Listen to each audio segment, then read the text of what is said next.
Hello students, concept class के YouTube channel पे आपका स्वागत है। क्लास 9th के मैथ्स की लेक्चर सीरीज़ में जो हम फर्स्ट चैप्टर डिस्कस करने वाले हैं which is polynomial. Polynomial chapter class 9th के साथ साथ क्लास 10th के लिए भी इम्पोर्टेंट है। क्यों? क्योंकि क्लास 9th में जो पॉलिनोमियल हम पढ़ेंगे उसी का फर्दर पार्ट आपकी 10th क्लास में भी डिस्कस किया जाएगा। तो अगर आप 9th क्लास में इस चैप्टर को अच्छे से समझ जाओगे तो 10th क्लास में आपको इस चैप्टर को समझने में बहुत आसानी रहेगी। तो आइए स्टार्ट करते हैं चैप्टर पॉलिनोमियल। फर्स्ट हम पॉलिनोमियल के इंट्रोडक्शन से स्टार्ट करते हैं। इंट्रोडक्शन का मीन ये है कि अगर आप किसी चैप्टर को समझना चाहते हो तो उसमें कुछ वर्ड्स ऐसे होते हैं जिनका बेसिक मीनिंग अगर आपको पता चलता जाता है तो वो चैप्टर आपके लिए समझना उतना ही आसान होता जाता है। तो फर्स्ट हम डिस्कस करते हैं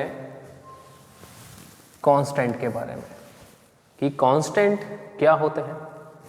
कांस्टेंट को मैं आपको बहुत आसान तरीके से एग्जाम्पल के साथ ही समझाना चाहूँगा। जैसे मैंने कुछ एग्जाम्पल्स यहाँ जो लिखे हुए हैं 1, 2, -3, -8। अगर आपसे कोई पूछे कि ये क्या है तो आप कहोगे सर ये 1 है।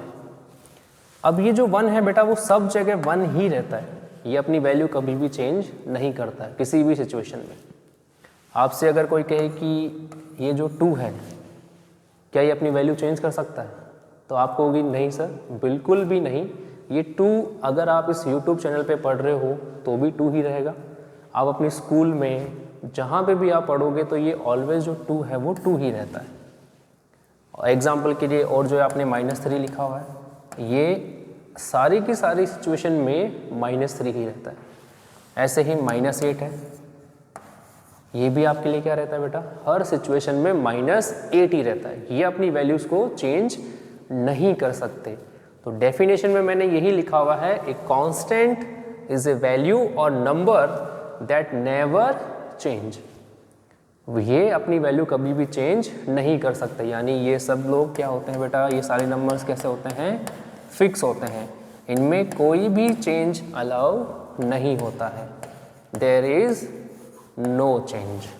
ओके, तो वो सब किस में कंसिडर किए जाएंगे, कांस्टेंट में कंसिडर किए जाएंगे। नेक्स्ट डिस्कस करते हैं about variable.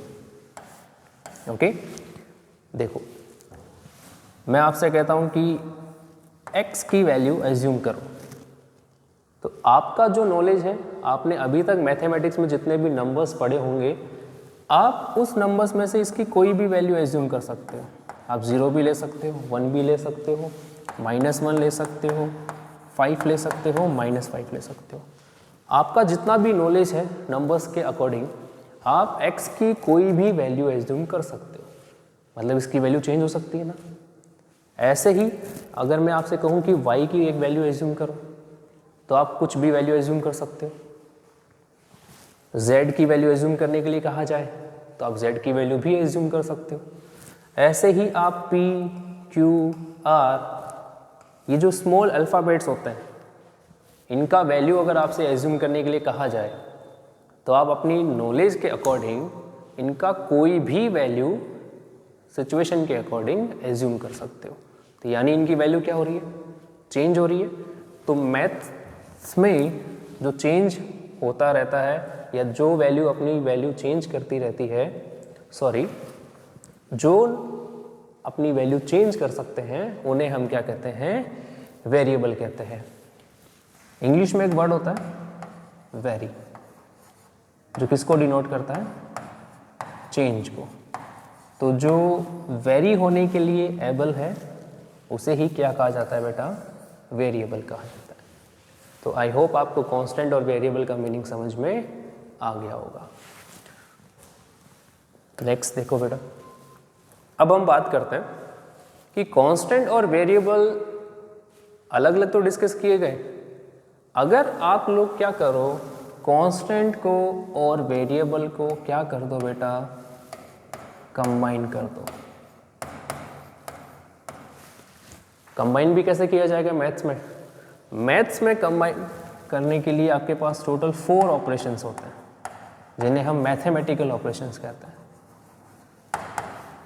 Which are addition, subtraction, multiplication and division. आप एडिशन करके, सब्ट्रैक्शन करके, मल्टीप्लिकेशन और डिवीज़न करके वेरिएबल को और कांस्टेंट को क्या करोगे? कंबाइन करोगे। और कंबाइन करने के बाद आपके पास जो एक्सप्रेशन क्रिएट होगा या जो एक्सप्रेशन फॉर्म होगा उसे हम ही क्या कहेंगे? एल्जेब्रिक एक्सप्रेशन काउंट करेंगे।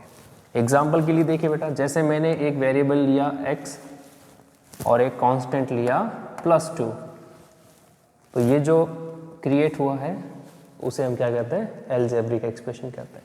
आप और भी बना सकते हो, y-3, z+8। आप चाहो तो वेरिएबल को वेरिएबल के साथ भी मिक्स कर सकते हो। जैसे आपने x में x को ऐड किया तो क्या बनेगा? 2x बनेगा ना। आप y को 3 टाइम ऐड करो तो 3y बनेगा। ऐसे आप मल्टीप्लाई भी कर सकते हो, x को x के साथ मल्टीप्लाई करोगे तो x² बनेगा।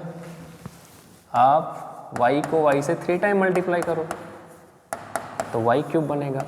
अब आप क्या कर सकते हो? इन सबको कंबाइन भी कर सकते हो। कंबाइन कैसे? जैसे आपने लिखा 2x + 3, मल्टीप्लिकेशन भी है, एडिशन भी है। y³ + 2y² + y + 1, मल्टीप्लिकेशन भी है, एडिशन भी है। आप चाहो तो यहाँ माइनस कर सकते हो, आप यहाँ चाहो तो माइनस कर सकते हो बेटा, कर सकते हैं ना? बिल्कुल कर सकते हैं माइनस। तो मल्टीप्लिकेशन भी हो गया, एडिशन भी हो गया। तो सारे के सारे ऑपरेशंस आपने अप्लाई किए बिटवीन वेरिएबल एंड कांस्टेंट, और जो एक्सप्रेशन क्रिएट होता है उसे ही हम एक नाम देते हैं algebraic expression. Okay, algebraic expression में बेटा 2 से ज़्यादा वेरिएबल भी हो सकते हैं। जैसे आप x और y को मल्टीप्लाई करोगे तो xy बनेगा। आप चाहो तो इसको ऐसे भी लिख सकते हो ना, और +3। तो देखिए 2 वेरिएबल है, एडिशन भी है, कांस्टेंट भी है, तो ये भी एक आपका एल्जेब्रिक एक्सप्रेशन ही काउंट होगा। ओके, तो अगर अब आपको एल्जेब्रिक एक्सप्रेशन का मतलब समझ में आ गया तो पॉलिनोमियल समझना आपके लिए बहुत इजी हो जाएगा। आइए देखिए नेक्स्ट। ठीक है, कि पॉलिनोमियल क्या होता है और ये एल्जेब्रिक एक्सप्रेशन से कैसे डिफरेंट है। ठीक है, देखिए बहुत सारे एल्जेब्रिक एक्सप्रेशन आप बना सकते हो, बट उनमें से कौन सा पॉलिनोमियल कंसिडर किया जाएगा उसके लिए कुछ कंडीशंस अप्लाई करनी होती है। उसमें से सबसे मोस्ट कंडीशन क्या है बेटा, कि एल्जेब्रिक एक्सप्रेशन में जो वेरिएबल है ना, उस वेरिएबल की जो पावर है या जो एक्सपोनेंट है वो नॉन नेगेटिव इंटीग्रल पावर होनी चाहिए। नॉन नेगेटिव का मतलब ओनली पॉजिटिव नंबर्स ही उस पावर में होनी चाहिए। और इंटीजर का मीन्स हो गया, इंटीजर में क्या क्या आता है देखिए, पॉजिटिव नंबर्स +∞ एंड 0 भी आता है। ओके, तो पॉजिटिव नंबर्स, और वो भी कौन से? इंटीजर में से, यानी 1 2 3 +∞, इनफाइनाइट और 0 भी इसमें इंक्लूड करेंगे। And the most condition polynomial के लिए क्या होगी? सिंगल वेरिएबल होना चाहिए, सिंगल वेरिएबल होना चाहिए। सिंगल वेरिएबल मीन्स अगर आपका कंप्लीट एक्सप्रेशन बना हुआ है तो अगर वो x में है तो पूरे एक्सप्रेशन में x ही होना चाहिए। अगर y का है वेरिएबल तो पूरे के पूरे एक्सप्रेशन में y होना चाहिए। अगर z से बना हुआ है तो कंप्लीटली उसमें क्या होना चाहिए? z होना चाहिए। देखिए जैसे कुछ एग्जांपल, 3x + 1, कंप्लीट एक्सप्रेशन में ओनली एक ही वेरिएबल है, वो भी है x, और उस x पे जो पावर है वो भी क्या है? पॉजिटिव और इंटीजर पावर है, यानी 1 है ना यहाँ पे पावर। नेक्स्ट आपके पास देखिए 4x² plus 1x plus 1। Complete expression में एक ही सिंगल वेरिएबल x को इंक्लूड किया गया है और जहां पे भी वेरिएबल x लिखा हुआ है उस पे पावर पॉजिटिव है। जैसे ये एक वाला एग्जांपल भी आप देख सकते हो और इसमें भी आप चेक कर सकते हो। कंप्लीटली x का वेरिएबल है, इसमें भी कंप्लीटली x वेरिएबल है और जहां पे भी वेरिएबल लिखा हुआ है उस पे जो भी पावर लगी हुई है वो पॉजिटिव पावर है। तो ये सब किसके एग्जांपल्स हैं?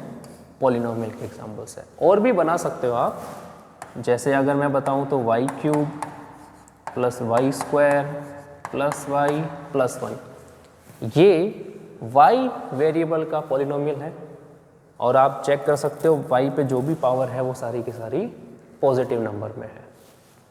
आप ये भी बना सकते हो बेटा, देखो z² plus 2z plus 3, completely एक सिंगल वेरिएबल है, ओनली z है और जो भी पावर लगा हुआ है z पे वो पॉजिटिव नंबर का है। तो ये भी किस में इंक्लूड होगा? पॉलिनोमियल में इंक्लूड होगा। ठीक है, तो आपने कहा कि सर बहुत सारे एल्जेब्रिक एक्सप्रेशन बनते हैं, किसको पॉलिनोमियल में कंसिडर करना है किसको नहीं करना है, उसके लिए आपने कुछ कंडीशंस भी बताए।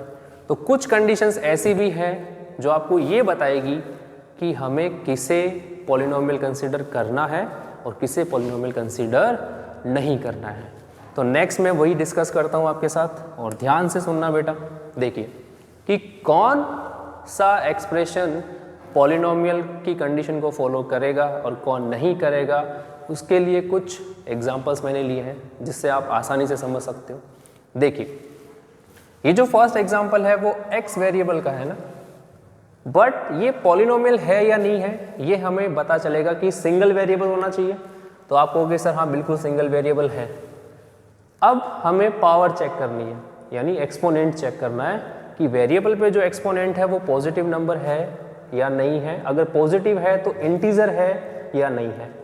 तो यहाँ तो जो पावर लगी हुई है x पे वो डेफिनेटली क्या है?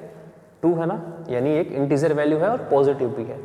बट यहाँ ध्यान से देखिए बेटा, √x लिखा हुआ है, तो आप सबको पता होना चाहिए √ जो है वो हाफ पावर को डिनोट करता है, जिसे हम रेडिकल भी कहते हैं, रेडिकल एक्सपोनेंट। ठीक है, और भी होता है, जैसे यहाँ अगर 3 लिखा हुआ है तो ये 1/3 पावर को डिनोट करता है, यानी क्यूब रूट। अगर रेडिकल के बाहर 4 लिखा हुआ है तो ये 1/4 पावर को डिनोट करता है। तो अगर वेरिएबल पे रेडिकल एक्सपोनेंट है यानी फ्रैक्शनल पावर है तो उसे हम पॉलिनोमियल में कंसीडर नहीं करेंगे। तो ये पॉलिनोमियल नहीं है। नंबर सेकंड मैं पहले डिस्कस कर चुका हूँ, क्या कि नेगेटिव पावर नहीं होनी चाहिए। तो यहाँ आप देख सकते हो कि x पे नेगेटिव पावर है ना, ये देखिए यहाँ पे नेगेटिव पावर है, तो ये भी पॉलिनोमियल नहीं है। यहाँ देखिए बेटा, आप कहोगे सर वेरिएबल तो x है, पावर भी पॉजिटिव है, लेकिन बेटा अगर आप ध्यान से देखो तो ये जो x है ना बेटा अपॉन में लिखा हुआ है, तो 1/x है। जब आप इसको सॉल्व करोगे तो ये जो x पे पावर 1 है वो -1 है बेटा। जब x आपका ऊपर मल्टीप्लाई में शिफ्ट होगा तो x⁻⁻1 हो जाएगा, तो पावर नेगेटिव हो गई ना। तो पावर अगर नेगेटिव हो गई तो ये आपका पॉलिनोमियल कंसीडर नहीं किया जाएगा। That mean your variable should not be in the denominator. Next rule, x cannot be N exponent. इसका मीनिंग है कि आपका वेरिएबल उस एक्सप्रेशन में कांस्टेंट पे पावर में नहीं आना चाहिए, यानी एक्सपोनेंट में नहीं होना चाहिए। तो ये भी पॉलिनोमियल कंसीडर नहीं किया जाएगा। लास्ट फाइनल रूल देखो, ये तो मैं पहले ही बता चुका हूँ। फर्स्ट वाला और लास्ट वाला एक ही बात को बता रहा है कि फ्रैक्शनल पावर नहीं होना चाहिए, तो ये भी आपका पॉलिनोमियल कंसीडर नहीं किया जाएगा। ओके बेटा, तो आई होप आपको सारे रूल्स समझ में आए होंगे कि हमें कौन से एक्सप्रेशन को पॉलिनोमियल कंसीडर करना है और कौन सा नहीं करना है। ठीक है, चलिए बेटा नेक्स्ट पॉइंट डिस्कस करते हैं। नेक्स्ट पॉइंट है हमारे पास टर्म्स। ठीक है, सिंपल सा मीनिंग है। मीनिंग ये है कि जब भी आप मैथ्स में प्लस और माइनस का साइन ऑब्जर्व कर लो तो ये प्लस और माइनस साइन क्या करते हैं, आपका सेपरेशन क्रिएट करते हैं। मतलब जैसे ही प्लस आएगा तो उससे पहले जो कुछ भी लिखा हुआ था वो अलग हो जाएगा, उसके बाद फिर जैसे ही एक और प्लस आया तो उसके बाद उससे पहले जो सब कुछ था वो अलग हो जाएगा। यही काम माइनस भी करेगा। ठीक है, जैसे आपको ये दिख रहा होगा, मैंने एक एल्जेब्रिक एक्सप्रेशन लिखा हुआ है 2x + 3y। जैसे ही यहाँ पे ये प्लस का साइन आया ना तो ये 2x अलग हो गया और ये 3y भी अलग हो गया। ठीक है, तो जैसे ये अलग हुए तो ये जो सेपरेशन क्रिएट हुआ तो आपको अलग से एक कुछ एक्सप्रेशंस दिखाई देने लग जाएंगे। अब अलग से आपको 2x भी दिखेगा और अलग से आपको पॉजिटिव 3y भी दिखेगा।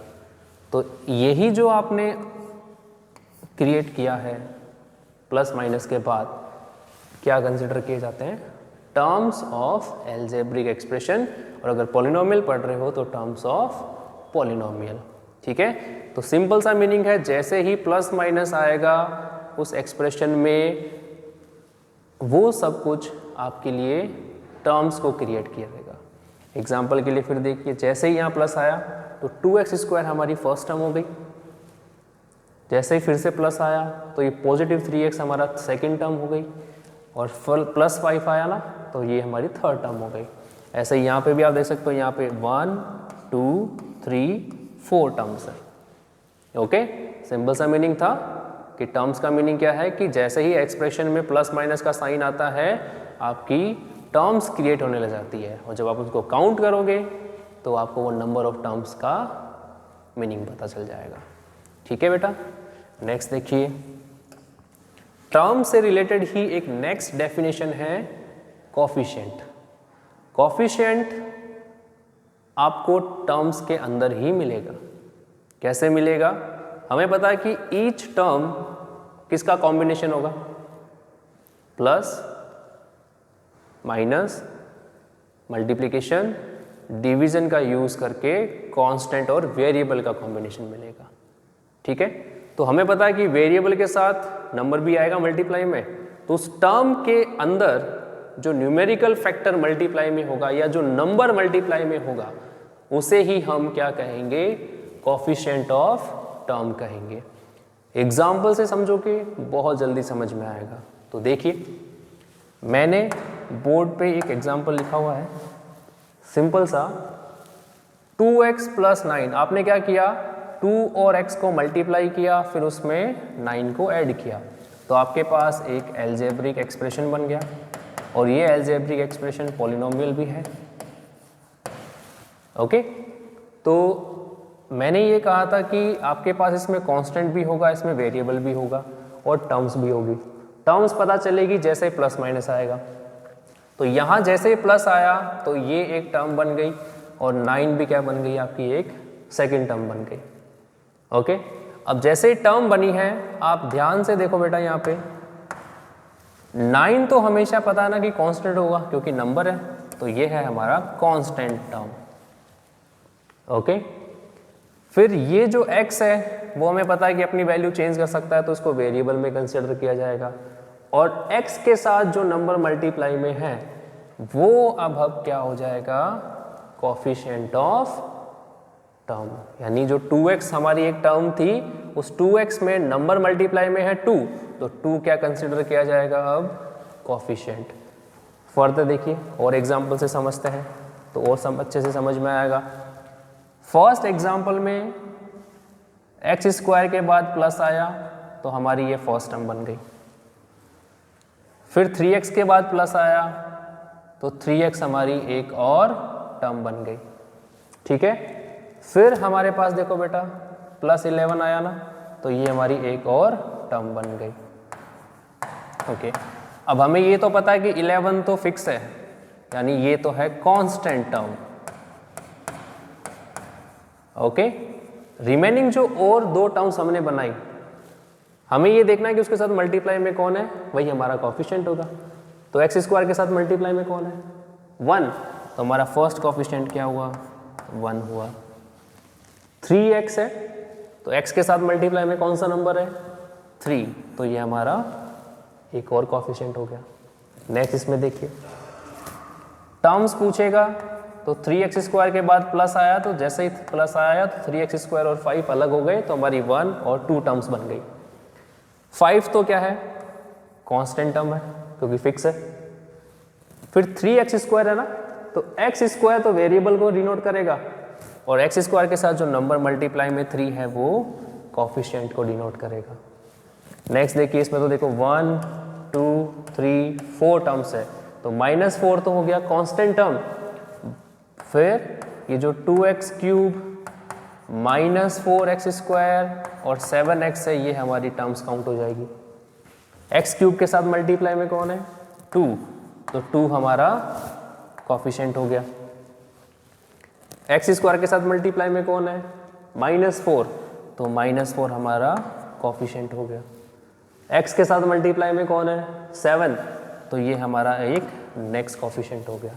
तो सिंपल सा मीनिंग है कॉफिशिएंट का कि प्लस माइनस आने के बाद आपको टर्म्स मिल जाएगी और टर्म्स में जो न्यूमेरिकल फैक्टर यानी जो नंबर वेरिएबल के साथ मल्टीप्लाई में होगा वो ही उस टर्म के कॉफिशिएंट को रिप्रेजेंट करता है।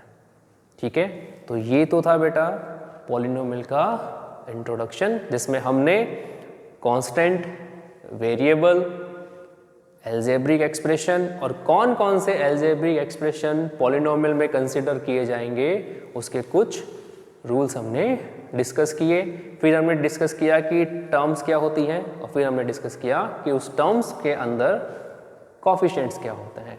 ओके, तो आई थिंक आपको पॉलिनोमियल का इंट्रोडक्शन समझ में आया होगा। और अगर ये अब आपको समझ में आ गया तो अब जो चैप्टर पॉलिनोमियल में मेन डिस्कस किया जाएगा, जो पॉइंट्स मेनली डिस्कस किए जाते हैं पॉलिनोमियल में, वो आपको बहुत आसानी से समझ में आने लग जाएंगे। ठीक है बेटा, बाकी सब कुछ हम नेक्स्ट लेक्चर में डिस्कस करेंगे। थैंक यू बेटा।